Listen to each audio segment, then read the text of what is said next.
नवा दिवस, नवीन सुरुवात. दिवस 17वा सुरू झाला एक फ्रेश मूडने. ब्रेकफास्टमध्ये गरमागरम पोहे आणि चहा. आज सकाळचं निसर्ग दृश्य खास होतं. गवत खाणाऱ्या गायी आणि हिरवळ बघून मन शांत झालं. आपली दररोजची वाट कॉलेजकडे. आज स्वॅट ॲनालिसिस मधली वीकनेस समजून घेतली. वेगवेगळ्या ब्रँडचे उदाहरणे ऐकून खूप काही शिकायला मिळालं.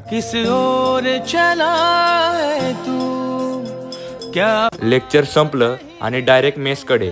भूक लागलीच होती. आजचं लंच खास होतं कारण शेंगदाण्याची चटणी एकदम मस्त. आज समजलं कॉलेज लाईफची मुलं पण कार्टून बघतात. शेवटचं लेक्चर प्रिन्सिपल ऑफ मार्केटिंग.